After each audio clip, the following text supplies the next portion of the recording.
This episode of The A-Show is sponsored by Podcorn. Hey, what's going on? Have you guys been locked in a room recording 5 podcasts a day for 3 summers like we have? Since The A-Show has started, one of our goals has always been to collaborate with brands and obtain sponsorships in order to continue to grow.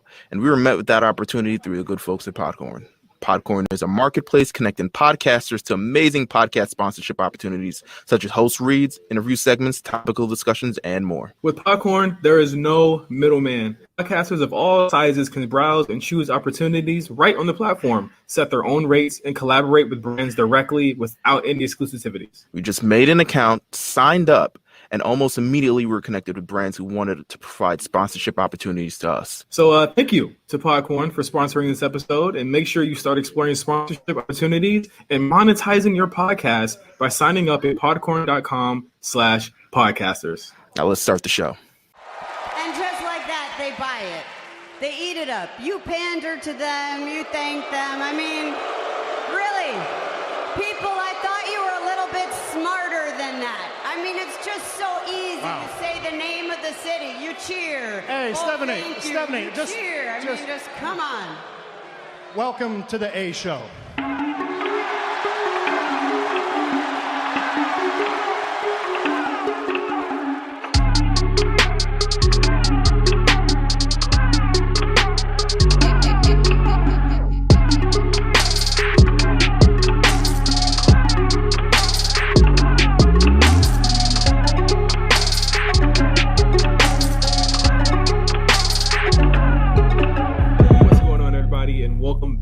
To the A-Show with the kings of pro wrestling podcasts, Meelz and Justin. It is episode 123. Meelz, we are nearly on the road to WrestleMania. However, we have to get through Saudi Arabia. So how you doing? Oh, God. All right. Well, I guess that's a little bit of a road bump, right? Like in retrospect now, like to have it to get to the road to WrestleMania through Saudi Arabia just kind of seems like a detour that we'd rather not take.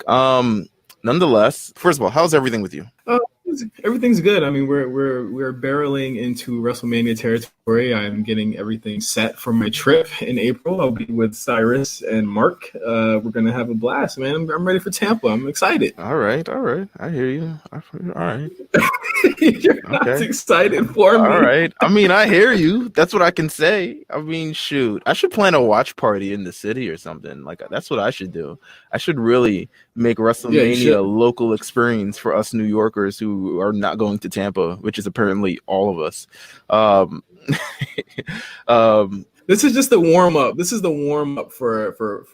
For LA? That's what I look at. Listen, all right, that's much better because LA better be. Listen, by the time WrestleMania comes out there, that stadium better be hooked up, ready to go. The area around it better not be no dilapidated, nothing like that. Need just it to be top of the line. Just top of the line. Yeah. That's what I'm saying. Well, I mean, we're super excited for it. I hope that anyone that is coming out to Mania that weekend, or specifically even while at Mania, holla at me. Say what's up. We're going to be out there. Going to be having a great time. The A-Show will definitely be in the building. RNC Radio will definitely be in the building. So check us out over there. But let's run into No Holds Barred. We got a pretty light week on news. We just had some breaking news happen before the show started. So I'm going to get right to that right now. Samoa Joe was suspended yesterday for 30 days for his first infraction of a wellness policy. Now, a couple of weeks ago, I want to say on February 3rd, WrestleVotes had tweeted that there were more suspensions to come when Andrade got suspended that day. Wait, is WrestleVotes a reputable source? I just want to know because we're...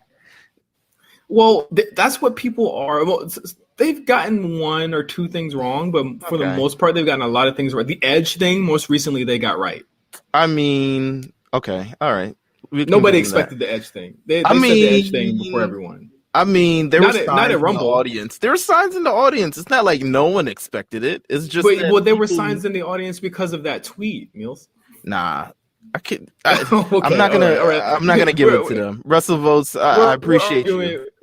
We're arguing semantics. I'm pretty sure people on Twitter can probably point you more things they've gotten right. I think they got like a 75% hit ratio, but I don't follow the account. But they said that there were more suspensions coming, and Samoa Joe was singled out. Samoa Joe had came back to TV, remember, because he actually did have a match, and then after that they said he had gotten during a commercial, and now today he's been suspended. I have no clue what's the truth. I have no clue what really happened here, but he'll be out until around March 24th. And if he's going to be in Mania, he'll probably be in the Andre, if that's going to be where he goes. Or on commentary. Ugh. Yeah. It's a sad situation for Joe. It seems like just a bad. Would you, if you were Samoa Joe at this moment, and you're kind of taking all this you get the bad luck, you got the injury, you put on commentary, everyone loves you on commentary, but essentially you're back in the ring. You come back into the ring, and then probably like 2 months later, you're essentially back out, and now you're suspended. If you're Samoa Joe, I mean, what's your kind of line of thinking about this entire thing? Is it more so like, yo, I'm having possibly the worst kind of run ever? Maybe it's a sign. Maybe I should, kind of rethink how I'm doing things just in general. Like, what would you, in your brain, if you were Samoa Joe, what would be going through your mind with this kind of like seemingly string of bad luck that he's been having? I chalk it up to just having a bad year in general. I mean, he was out for a while, had another concussion. He's been having issues for a while. I think that, the wellness thing, I don't know what it is. I don't know what it could have possibly had been. Like these things are very much, we just get them announced and then we don't know what the substance is. So I mean, again, I don't think it's a sign that he needs to hang it up, in particular in the ring, maybe stop taking crazy bumps like he still does. Like, I think the suicide dive, why is he still doing that? Like, there's no reason for him to still be doing that move. There are other guys that can do these types of things. Leave it up to the cruisers, like there are other guys that can do that and do that, without harming themselves. But I don't know. I feel as though Joe had a great run before he came to WWE. I think the fact that he's there now is something that, we never thought would happen, and we're really glad that he's there. But if he were to kind of slow it down for a bit, I wouldn't be mad. I don't think anybody else would either. I mean, it's clear world title is not in his future, so yeah. Why not? I mean, but if you think in terms of like, and I don't want to do this whole like psycho career analysis of Samoa Joe, but from the moment that he debuted on NXT, like I feel like we believed that he would have become champion by now. But it feels just kind of like a string of bad luck has kind of prevented that. And not necessarily bad luck, because he did have several opportunities at the championship. Now, I didn't think he'd win. I mean, he unfortunately went through the same year that AJ Styles was on the cover of a video game holding the WWE championship. So there's no no way that he could ever win it. But it seems like it was just a string of like bad luck. And, he's had opportunities here and there, and he's had, I think he's been United States champion. I think that's really kind of it. But I felt like we all saw a kind of bigger career, and maybe it would have been bigger maybe 10 years ago. But I mean, it's just, I'm thinking, when did he sign? 2015 or so, 2016. If I'm looking for 5 years, I never saw this as kind of the future. Maybe I was bugging. Yeah, and even when he signed, he had a really cool deal. He was allowed to do other indies. Like he kind of started a new trend, of how they signed NXT and indie guys. But yeah, I hope when he gets back, he has some sort of direction. I thought he was really cool with KO and the team against Seth, but it seems as though they filled in that slot with the Street Profits, so there isn't a big loss there. Really, really quick, Meelz. Ruthless Aggression episode 3. Did you watch it? How'd you feel about it? I didn't get to see it yet. So I did watch it. It was advertised after Raw. So I said, you know what? I got, what was it, 42 minutes to kill? I sat down. That thing was 65 minutes long. I was like, guys. It was longer than all of them. It's the longest one so far. Yeah, it's a whole hour. And I'm like, first of all, in terms of just like the things that kind of we're talking about on this episode, and it's nothing, if you've been a wrestling fan for the last like 20 years, this is nothing that you already don't know. They talked about bringing in Randy Orton and his problems, and bringing in Ric Flair and his problems, and Dave Bautista, and everyone thinking he can't wrestle, and all of them don't deserve the spot. I thought what was interesting was kind of how candidly they spoke about the injury moment, where initially Evolution kind of started early 2003, didn't really get rolling until late 2003 because they were injured in a tag team match with the Dudleys, and they really talked about, they kind of like gave all perspectives of that match. They also talked about the Mark Jindrak moment, and Triple H really kind of like buried Jindrak like pretty hard.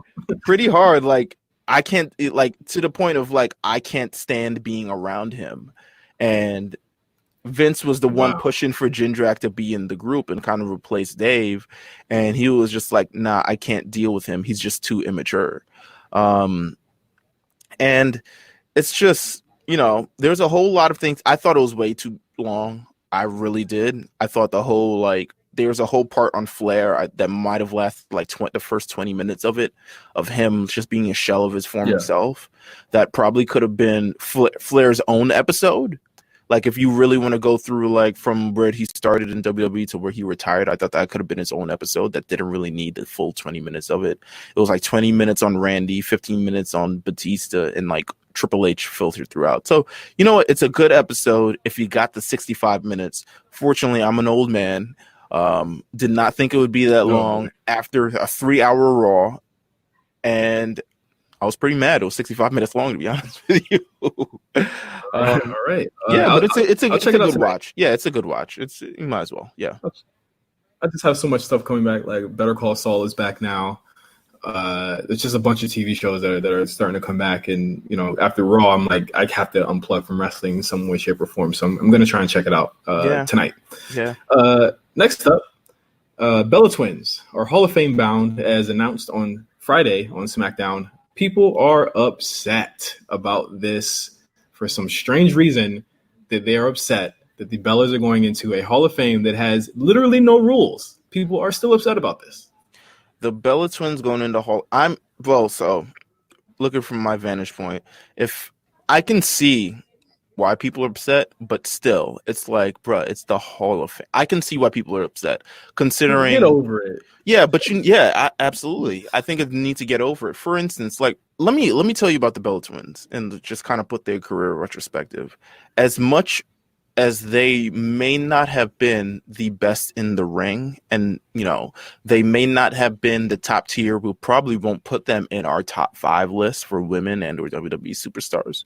They are still so important to WWE's current product, to the point where they've influenced the current product, to the point where the reason why WWE, they're part of the reasons that ushered in that kind of reality era for the WWE. The Bella Twins had left the WWE, I think it was in 2010, whatever, to seek opportunities.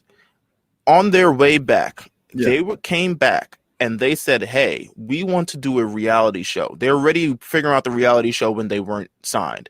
And they were trying to figure that out. And I'm pretty sure they were like, oh, crap, we probably should sign back and it will probably, improve our own profile. They brought that concept.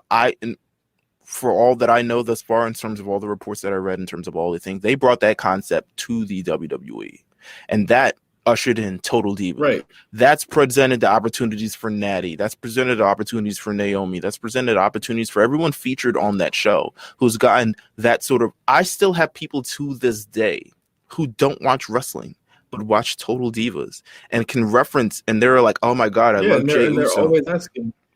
Yeah, I love Jey Uso. I love they're Naomi. Always asking, like, is that real? Yeah. And like, did that happen? Or like, what's going on? So that part is such a major thing that's in WWE's imprint now that maybe we take for granted, but something they're completely a part of. And then second, they do have a much higher profile than a lot of the other, female wrestlers, to be honest with you. And that's hard work they put in on their own. And Nikki Bella, for instance, I think she's put in a ton of work during her run. I mean, there was a point where, she was having a really good string of matches as Divas champion. She was getting a lot of heat. She was competing in the ring. She came back from, career. Well, you know what? Like, I don't want this to feel like we are defending their right to be in this, because one, I think we both agree they should be in this, right? Yeah. And two, I don't think there's no rules to this. I feel as though like the people who are like, it's just known that that it is a inevitability that they would be there. I saw a tweet saying like they got in before Brian. I'm like, Brian is still an active competitor. What are y'all talking about at this point? Like, what are you saying? Like, he never went into the Hall of Fame, probably because wasn't it what, like, after he retired, he came like right back after a couple months and started hosting SmackDown anyway? Yeah. I mean, Or he was the GM. He was like the GM he by the was the Sun. GM, and yeah, and did talking smack and all of this. But I'm still like, when you talk about the profile of WWE wrestlers over the last 20 years, especially the women wrestlers, you talk about the Trish, of course, you talk about Lita, of course. Honestly, to me, legitimately, the next one that has the highest profile are the Bella Twins.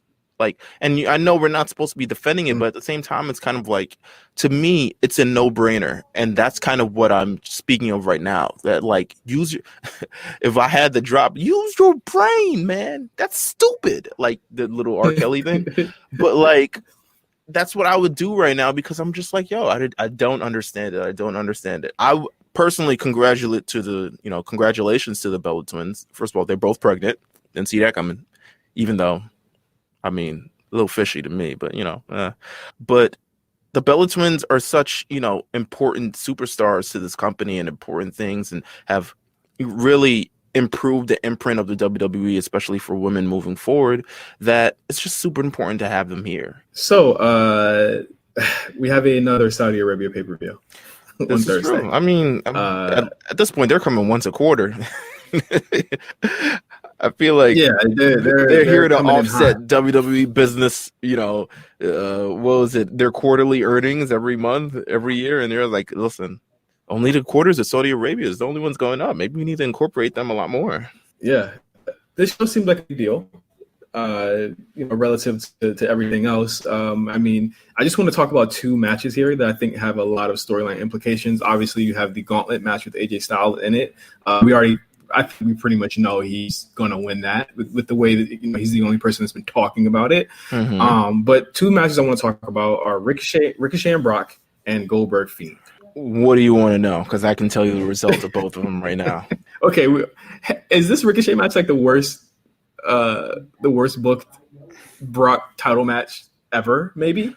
I think it's in terms of like inevitability. It is 100% an afterthought, and I think even the Kofi one had a stakes of like, but could Kofi do it? Ricochet, kind of in this post-Kofi defense world where the man loses in 6 seconds, to me, now Ricochet has no chance. I mean, he could climb up Brock Lesnar, do all types of backflips and all this other stuff like that, but at the end of the day, the inevitable is here. So with Goldberg and The Fiend, it's been reported from sources that the main events on WrestleMania are changing, and they've been changing rapidly for the past couple of days. Namely, the SmackDown main event is looking to be Goldberg versus Roman Reigns, with Goldberg winning this match against The Fiend. How do you feel about that, if that's possible? Okay, so here's the thing. If Goldberg wins, I'm way more, I don't even know the level of more excited I am for one match than the other. Because it's Roman against the old dude again. Maybe it's like era versus era. Maybe this is our generation, Hogan versus Rock type of deal. Or this generation. I wouldn't say my generation, because my generation was way better than this. But yeah, the Roman versus thing, I think you ruined so much by taking the title off of Fiend a month before WrestleMania.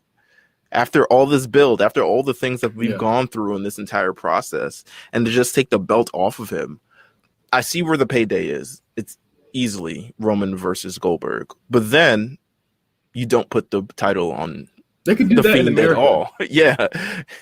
But you don't put the title on Bray at all. You don't do that. Like, you don't, I don't understand if they do go with Roman versus Goldberg. I understand it from a business standpoint, but I don't understand it from the booking standpoint of like, why even put the title on the Fiend. I think the Fiend is, in terms of the only one who could plausibly beat the Fiend, I guess Goldberg is it. Goldberg beat Brock. In an era where Brock was kind of untouchable, and he beat Brock pretty decisively. So for him to go up against the Fiend, I could definitely see it. But man, I mean, this show's in 2 days, or actually when this airs, tomorrow.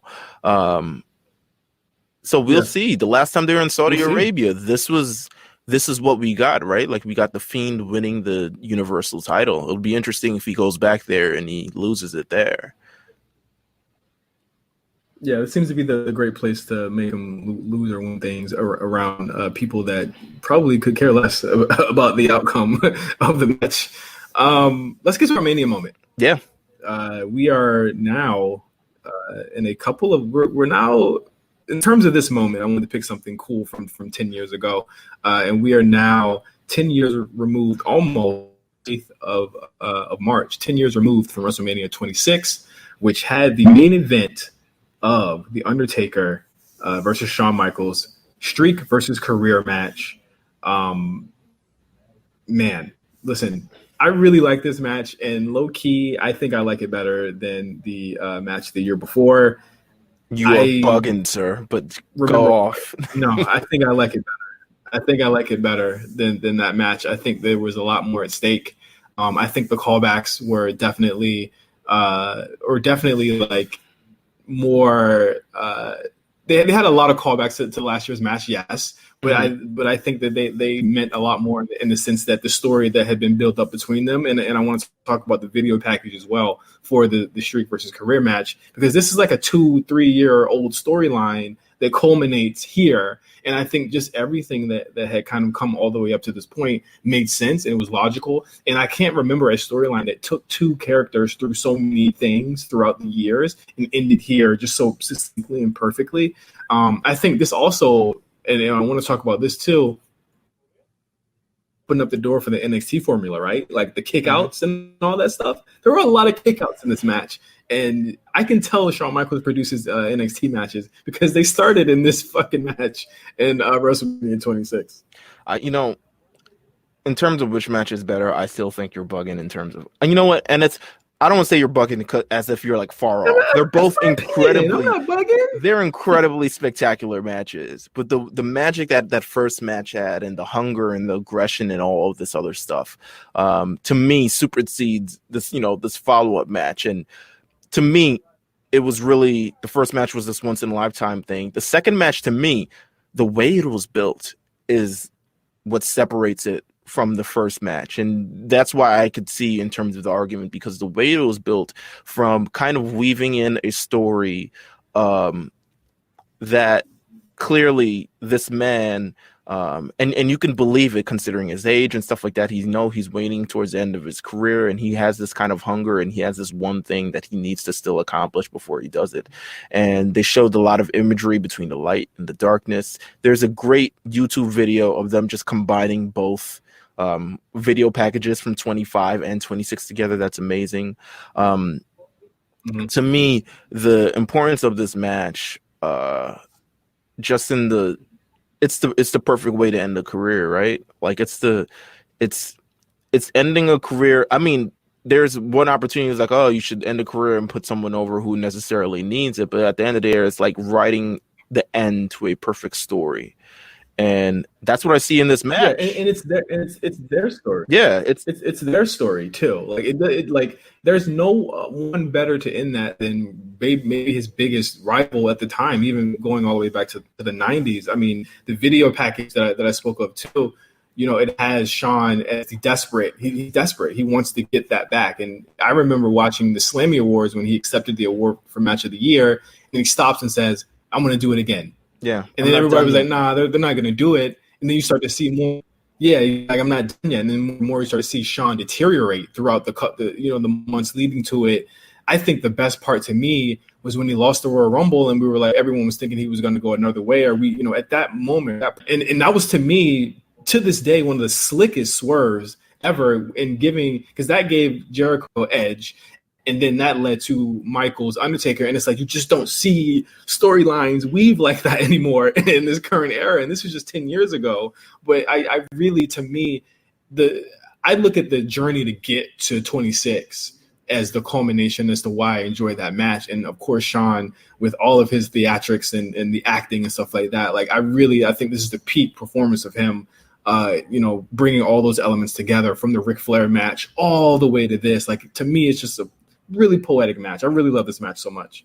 I probably need to revisit it. I honestly have not revisited WrestleMania 26. I don't know what else is on the card. I'm assuming it's not good. But in terms of that match and kind of ending, It's terrible. Yeah, assuming just ended that match and telling that story. It's one of the great. I think you talk about this match, you kind of got to lump both programs in together, and you kind of got to talk about it as this one Mania moment, because these were guys, to me, the first match is a 5-star match. Second match is a 5-star match. I still personally, if I'm preferring one, I prefer the first match to the second match, but they're both incredible, and they kind of show like the wealth of knowledge. They really show kind of the wealth of knowledge that you get throughout an entire career. Like, to be able to do this match, to be able to tell this story, to be able to include the theatrics. This is like, I make fun of the WrestleMania 28, the Hell in a Cell match, because that is like sports entertainment with like all capital letters and like arrows pointing to it. But this match is kind of like, to me, it's like art. It's kind of telling this story, and it's capping it off very, very nicely. So I'm in favor of this match. This match is incredible. How do you feel, before we get off this moment, which everyone should watch this match tonight, by the way? This match, of course, ended with Shawn slapping Undertaker, doing the cutthroat, and then Undertaker did a very rare, I don't think he's done it since, jumping tombstone. Like, he destroyed this man. Yeah. But Shawn, of course, had to retire. And since then, we've seen so many false Undertaker retirements. But Shawn kept his promise all the way to last year. How did just looking back, we didn't like Shawn not keeping his promise and performing in Saudi Arabia last year, right? That was like a thing we didn't like, that we like universally hated, right? Yeah, it didn't help that he was also bald. Like very, very bald. I remember you saw his hair. First of all, that first haircut, I'm just glad he's probably better off bald, but it still didn't help. First of all, he could still move, but yes, it didn't help the fact I always thought, in wrestling, they say never. You're never really retired. I think Trish Stratus has retired like 3 times in the span of the last 15 years or so. I think Ric Flair has retired, but he's had his matches in TNA. He's WWE retired, but like, I'm still not even sure if there isn't a check out there that he won't bleed for. But you think that with Shawn Michaels, it was a thing, and for a long time it was, until he came up to this show. And I think, you know what? I'm not particularly mad at it. I see it more that his career is really over, and these are kind of more like just exhibition matches. These are more moments than actual matches to me. This isn't a run for Shawn Michaels, which is something that I can applaud. It's not like, his comeback after the first retirement. This isn't a run. So I'm really kind of like fine with it. I'm not necessarily miffed by it. I'm not we make jokes all the time about the Saudi bag, but I'm not really miffed by it at all. Like, it was a moment. He came to create another moment, which is what you do in professional wrestling, and he did exactly just that. Okay, let's talk about the shows really quickly. SmackDown. I enjoyed it. I like SmackDown on Friday. I'm not gonna lie to you. SmackDown wasn't bad. They're doing this thing where, I feel like this is like one of the rare too, and maybe last week's too. But this was one of the rare SmackDowns where it was like, all right, let's plan this out in advance and make this the best show that we can with what we're given, because they had it. I mean, to me, advertising the Bellas on the show, I think it's great. Advertising Goldberg on the show, I think it's great. I think they advertised that number 1 contender match between Carmella and Naomi. That was great. They had all these elements. There was a 8-man tag they advertised before. I was like, oh, this is fantastic. Like, I'm actually excited to watch this show. And you're even still getting the Mandy and Otis type of thing. Like, they did their best with what they got, and that's all I can ask for. Now, is it Raw? Hell no. It's still not Raw. But it wasn't a terrible watch. Except for one particular match. And we'll get to that. I really enjoyed the Symphony of Destruction match between Shinsuke Nakamura, Cesaro versus Elias, and Braun Strowman. That was a really good match. Like, they went all out. And I was like, this is a random SmackDown on a random day. Like, they're really going all out. That was so good. Like, to me, in terms of just like a gimmick match, and we've seen all these kind of corny gimmick matches thus far, but they really decided to up the ante and make it as violent as possible, which I appreciate from a person who loves the violence. And I'm sure Cyrus, head of War Report, as well, can appreciate this match too, considering all the blood, guts, and glory that he's into. But they decided to make it as violent as possible, and I was for it, man. I live for it. That was a really, really good match. Really big spot with Braun on Shinsuke, slamming him into at the end. Looked like Shinsuke's head got caught on the edge, and he needed stitches and staples to repair the hole that was open in the back of his head. A lot of people were like, "This is the stupidest spot ever," and then I was like, "Would you guys be watching the AEW Don't say it. Come on. We had a whole show without watching the mentioning it. Minoru.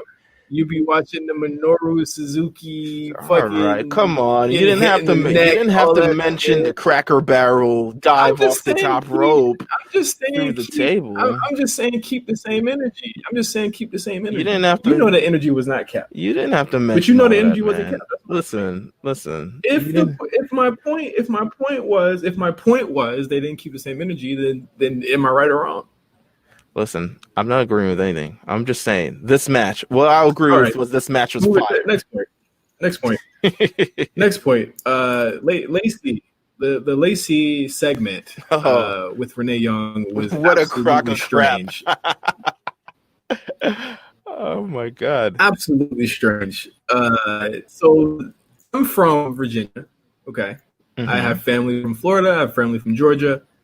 All over. Been to all of these places. Yes.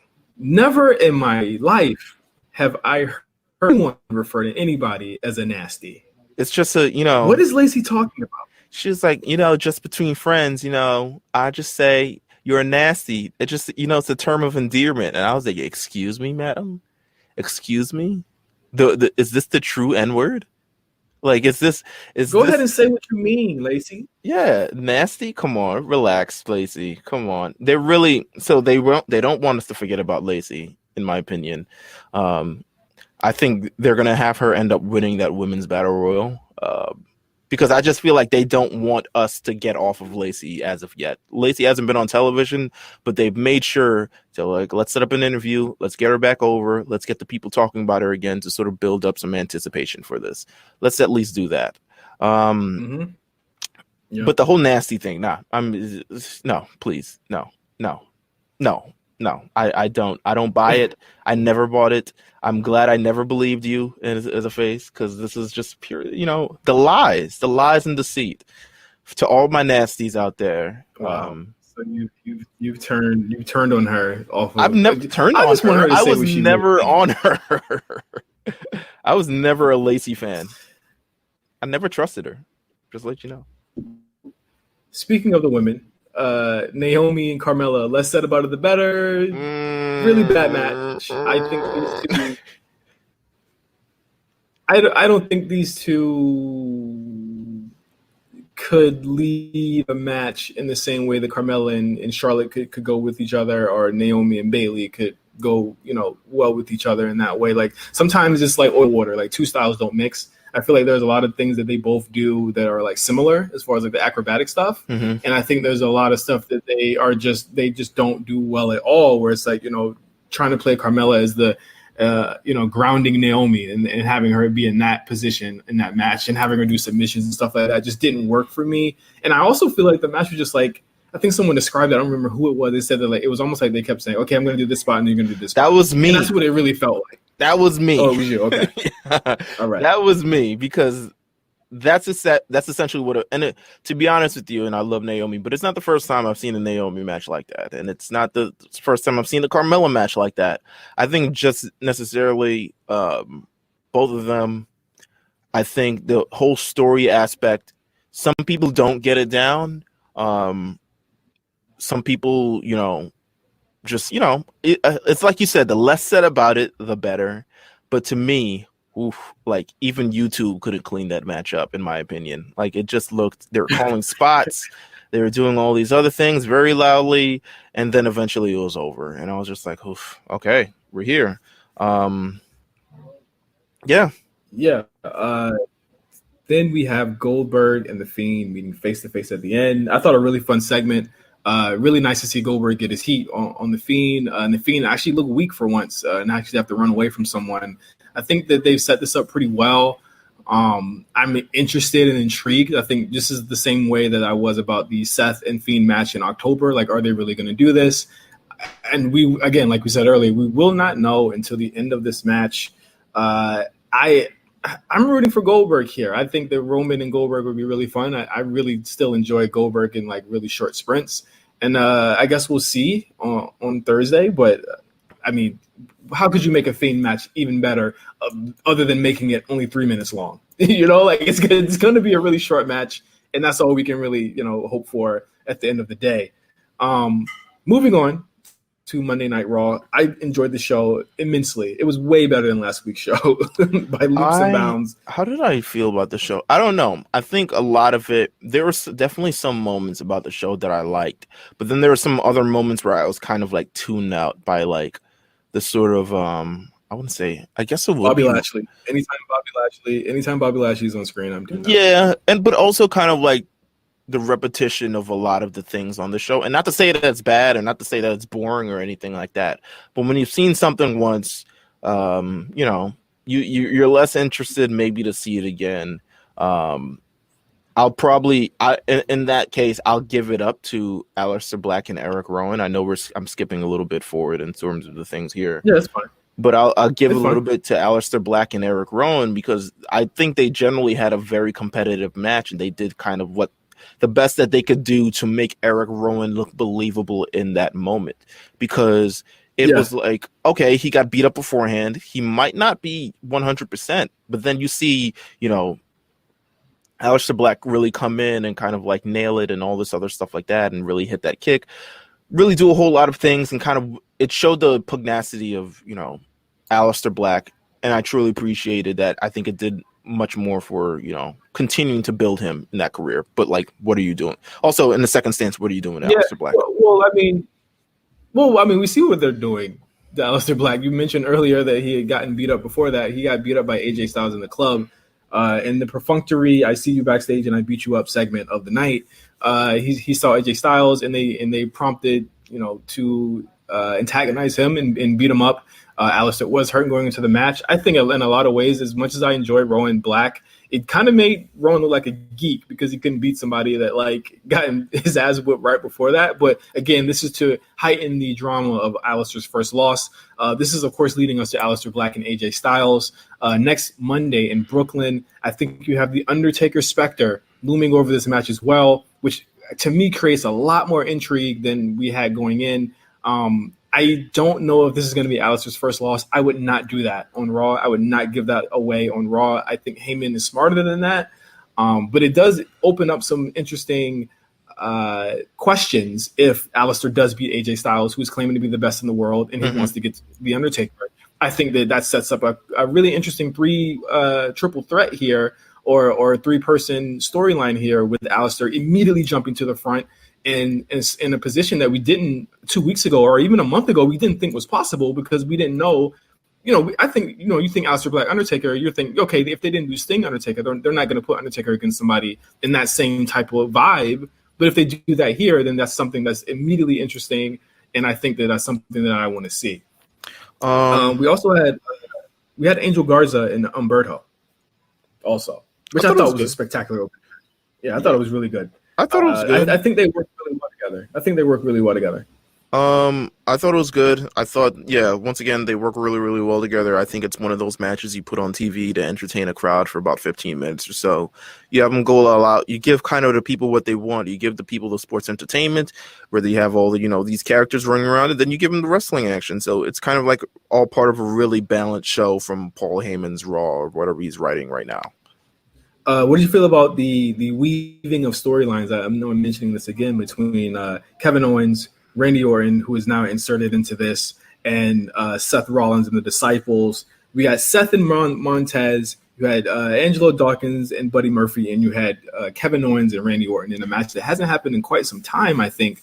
All three fresh matchups. Yeah. You know what? I thought necessarily in terms of the whole Kevin Owens and Randy Orton thing, I love that idea of when superstars kind of, if you have issues with one another, you kind of take it up with one another and you're not living in the bubble of your own aggressions with whoever you're facing. And it also gives Kevin Owens a chance to breathe character-wise instead of trying to play off Seth Rollins and trying to continue to push the sort of issue on Raw. I mean, even though he is pushing the issue, instead of trying to continue to push the issue, even though he's lost so many times. It's like it's not even funny anymore. But it gives him a chance. They found a way. They found a way to make it fresh. Yeah, that's what I'm saying. That's what I'm saying. Because to me, with the Randy Orton thing, you give it a breath of fresh air in terms of how you're presenting this. You're able to kill two birds with one stone. You're able to continue to promote the Seth and KO feud, while you're also continuing to advance the Edge and the Orton feud. And you're also doing it in Canada, where Kevin Owens is from. You're able to have that show. He's going to get a big pop through the night, and you're able to have this match, and people are going to be super invested in it. And then you also, once again, another great main event for Monday Night Raw that we haven't seen in a long time. I think it's, once again, using all your resources together in all these parties and all these other things like that, and making the best show ever. And they had a screw job ending in Canada, so of course Heyman, well aware of our fears of that, and he went ahead and did it anyway with the crooked ref. How do you feel about crooked refs? I thought it was really funny. I thought it was great. I think that they're doing everything right with the Seth Rollins character.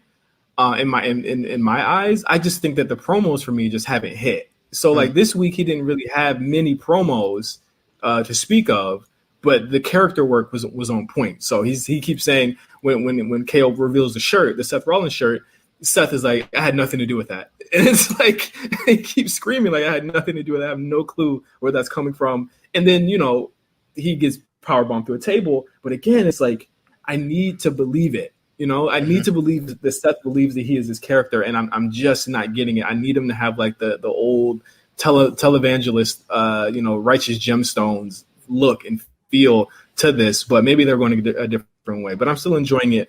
But before we even get to the next point, or before we get off of this point, Seth versus Montez, what a match! That was really enjoyable. Yeah, I thought it was fine. I thought it was a really, great use of both guys, and able to give Angelo Dawkins an opportunity to shine on his own, and Montez Ford an opportunity to shine on their own. Not to say that they need to at this point, because I still don't think that they should, but you're able to give these opportunities. You're able to give them their own kind of separate personalities, and people buy into one or the other, or buy into both of them.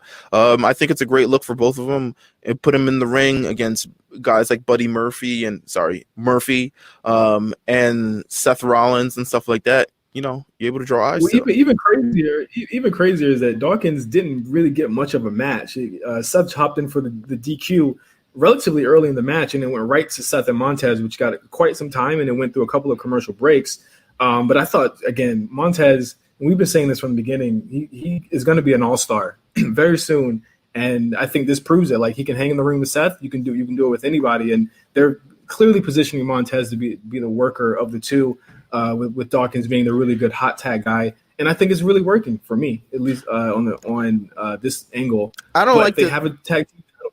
I don't like to separate them too much, because I feel like we're continuously like writing one person in this kind of story, and it's the Jannetty and Shawn Michaels thing. And I remember for a long time we had that Miz and Morrison thing, and everyone thought Morrison was the Shawn Michaels of the group, and then it ended up being Miz, ended up superseding. So I don't think we know. I don't think the trajectory. I don't think they're doing that. I don't think they're doing that here. I'm just saying. I think it's just the perception. That's what I'm saying. It's more so the perception. Like you were saying, like Montez was really highlighted and all this other stuff like that. But I do think that, I think it helped. It, unfortunately helps create this sort of narrative that Angelo Dawkins is the Marty Jannetty and Montez is the Shawn Michaels and all this other stuff like that. Whereas both guys can be awesome in their own special ways. And to me, it hinders the tag team, because then we start expecting the breakup eventually after a while. Like, why isn't Montez doing this? Why isn't Montez doing that? And that's where I think the problem sort of comes in for the tag team itself. I think they're going to win the tag team titles tomorrow. So I hope so. That's all I can say. That'd be dope. Really quick before we get out of here, how'd you feel about Shayna Baszler? Real quick. And the Asuka stare down. I thought that got a really good reaction. I thought the segment as a whole was really, really cool.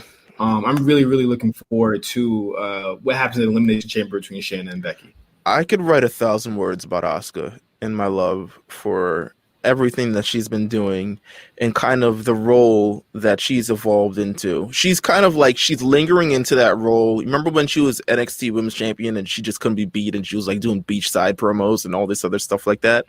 Like that's kind of what she's leaning into, because she's obviously, if you, I mean, we're fans of the Kana-chan stuff, you kind of see how silly she can actually be. And she's more leaning into that, and she isn't using the fact of the non-English stuff as a crutch, and she's actually using it to help bolster her character. And it's something to me where it was always a problem before, and I'll wrap this up really quickly. It was always a problem before when an act couldn't really speak English or something like that, or wasn't fluent in English, and how are they going to connect with the crowd? But Asuka's here showing you that you don't really need that to connect with the crowd. She's someone who just charisma pops off screen, and that moment where she was standing across from Shayna Baszler, to me, is something that I think eventually that the crowd is ready for, and they're going to get the crowd ready for it. Yeah. So that was Raw, SmackDown, and everything in the world of wrestling this week. Thank you all for listening. I think we have a couple of announcements that we'll do next week. Meelz, is that right? We'll have quite a few announcements. I'll just say Mark Madness is coming back. I'll do it really, really quickly. Mark Madness is coming back, so stay tuned to the RNC Radio Live Twitter feed for all stuff relating to Mark Madness, because I know we have to get out of here pretty quickly this week. So stay tuned for everything Mark Madness related. Just stay subscribed to RNC Radio Live. We will. Very important. Very, very important. We probably should have led the show with this. After this week. That's what I was talking about. Yeah, that's what I was talking about.